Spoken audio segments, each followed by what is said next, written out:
Chronologie sommaire de l'affaire Dreyfus. 1894, fin septembre. Arrivée du bordereau au ministère de la Guerre. 15 octobre, arrestation de Dreyfus. 29 octobre, entrefilet dans la Libre Parole demandant la confirmation de la récente arrestation d'un traître. 19 au 22 décembre, procès du capitaine Dreyfus, condamnation à la déportation perpétuelle et à la dégradation. 1895. 5 janvier. Dégradation de Dreyfus. 21 février. Le docteur Gibert, lors d'un entretien avec le président de la République, Félix Faure, apprend qu'une pièce a été soumise au juge à l'insu de Dreyfus et de son défenseur. Dreyfus est embarqué pour les îles du Salut. Fin février, rencontre de Mathieu Dreyfus et de Bernard Lazare. 13 avril, Dreyfus arrive à l'île du Diable. 1er juillet, Picard est nommé à la tête du service des renseignements. 1896, mars, arrivée du Petit Bleu, lettre de l'attaché militaire allemand Schwarzkopfen à Esterházy. 1er septembre, fin de l'enquête personnelle de Picard, il est convaincu de la culpabilité d'Esterházy. 22 septembre, le South Wales Argus annonce l'évasion de Dreyfus. La nouvelle se répand.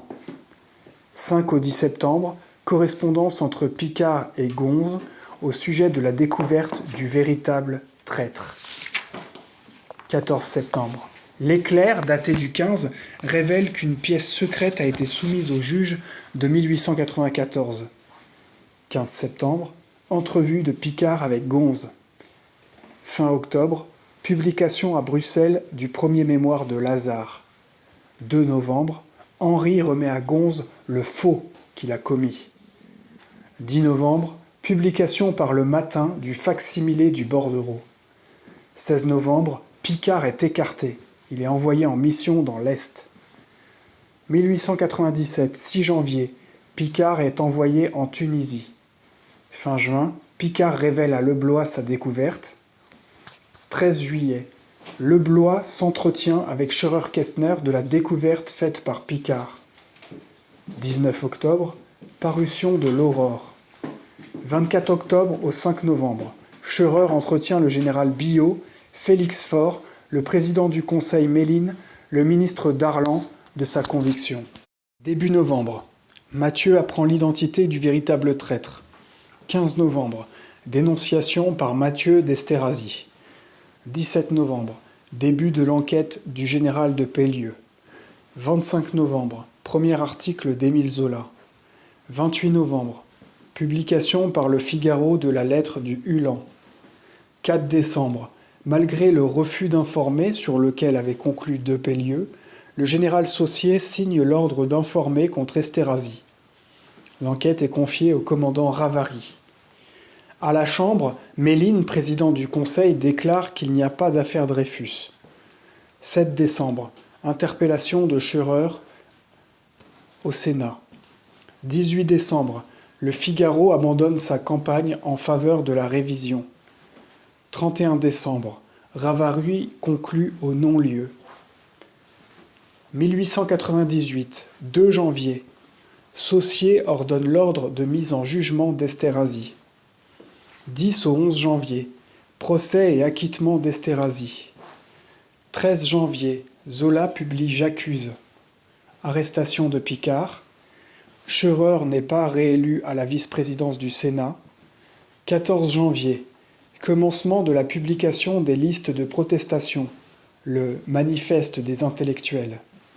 17 janvier, une centaine d'almanistes et d'anarchistes favorables à la révision s'opposent fermement aux antisémites lors d'une réunion publique.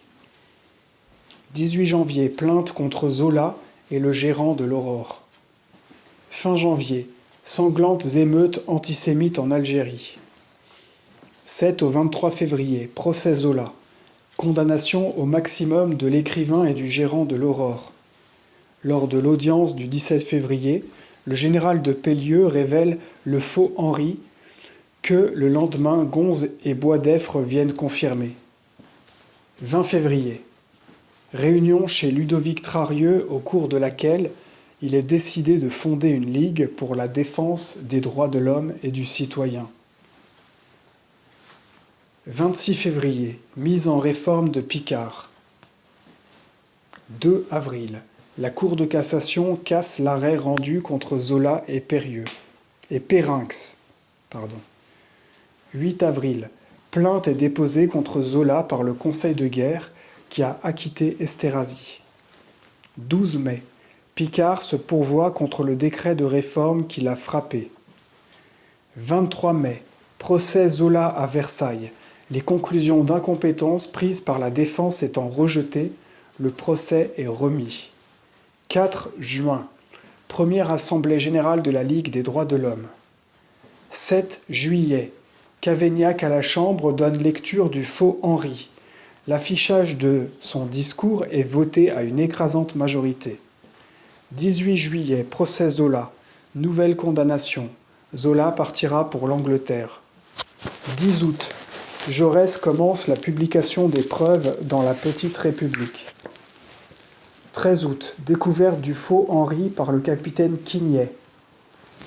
30 août. Henri avoue le faux. 31 août. Mise en réforme d'Esterhazy. Suicide d'Henri. 3 septembre. Démission du ministre de la Guerre Cavaignac. Demande de révision de Lucie Dreyfus. 22 septembre. Picard est écroué. 27 septembre. La Cour de cassation est saisie de l'affaire Dreyfus. 29 octobre. La demande de révision est déclarée recevable.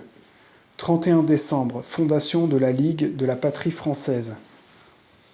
1899. 10 février et 1er mars.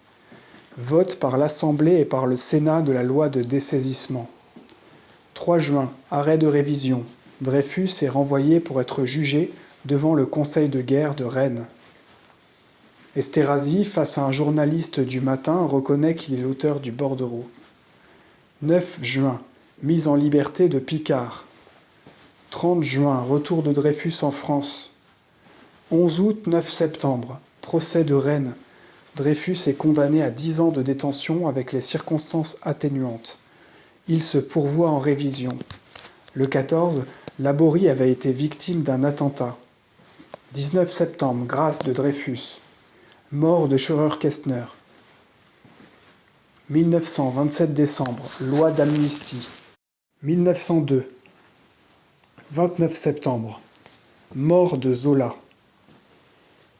1903, 7 avril, intervention de Jaurès à la Chambre.